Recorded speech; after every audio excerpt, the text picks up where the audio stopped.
Hazrat Zain-ul-Abidin, may Allah have mercy on him, followed the practices of his family, being a descendant of Hazrat Imam Hussein.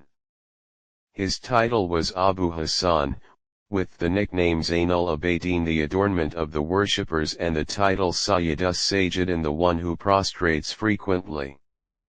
He was born in 38 in Medina Munawwara.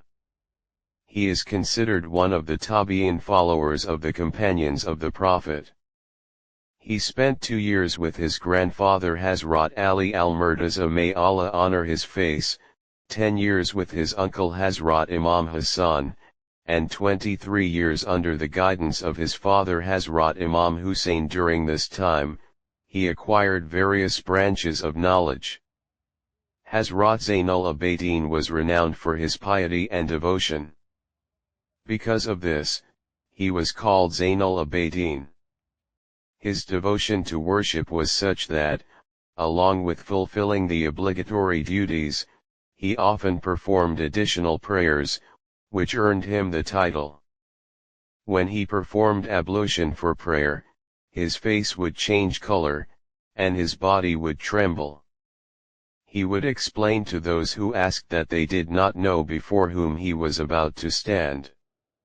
He helped the poor and needy, considering it a religious duty.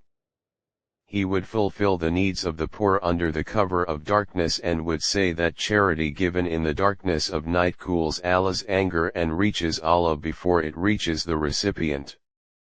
Hazrat Zain-ul-Abidin, may Allah have mercy on him, is universally acknowledged for his knowledge and virtues. He was nurtured in the tradition of Islamic scholarship and piety. In matters of faith, he was a beacon of knowledge and virtue. His piety, worship, and humility were unparalleled in his time, and the Islamic community unanimously agrees that he was the most distinguished scholar and jurist of his era. Renowned scholar Imam Zairi commented that among the noble families of Quraysh, no one was superior to Sayyid Zain-ul-Abidin. The famous Tabi'i, Sayyid bin Musayyib, declared that he had never seen anyone more virtuous than Sayyid Ali bin Hussein. Imam Malik, may Allah have mercy on him, stated that among the family of the Prophet, there was no one as esteemed and honored as Ali bin Hussein.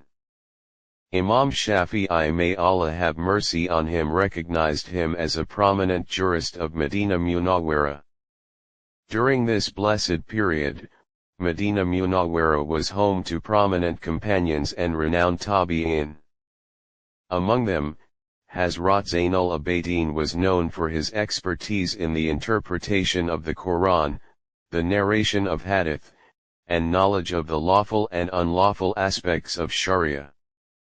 He was associated with scholars such as his son, Imam Muhammad Baqir, as well as scholars like Zairi, Amr bin Dinar, Hisham bin Urwa, and others. Abu Salma and Imam Tawus also narrated hadith from him. During Hajj, when Hisham bin Abdul Malik, the ruler at the time, denied recognizing the esteemed Hazrat Zain-ul-Abidin, the famous Arab poet Farazdak composed a poem in praise of him. Some verses of this poem are: "This is the one whose footsteps are known by the land of the valley, and the house Kaaba recognizes him, and so do the sacred and the profane. This is the son of the best of all the servants of Allah, this pious, pure, and evident standard-bearer of guidance."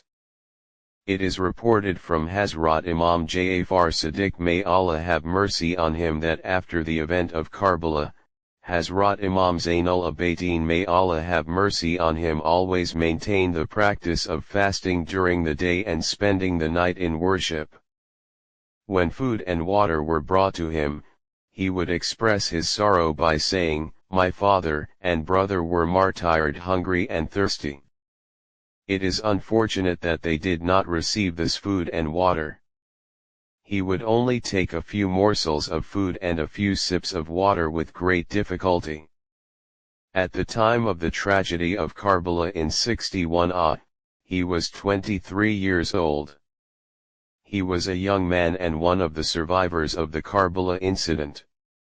He was among those who were brought to Damascus with other members of his family to face the Umayyad ruler Yazid.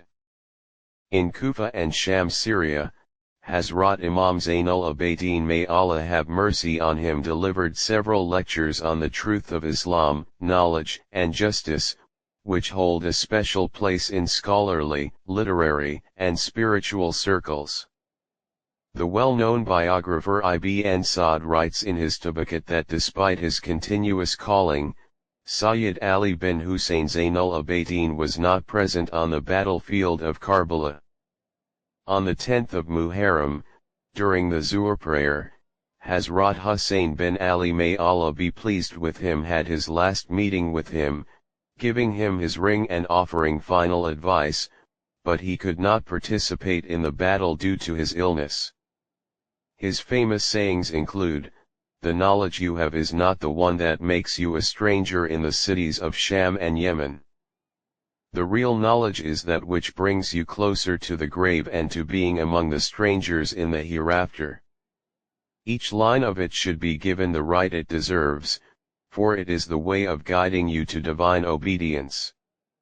For this, you will receive reward or punishment.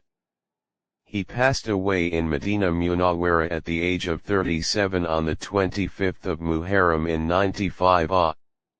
He was next buried to his uncle Sayyid Hassan bin Ali, in Jannatul Baqi in Medina Munawwara.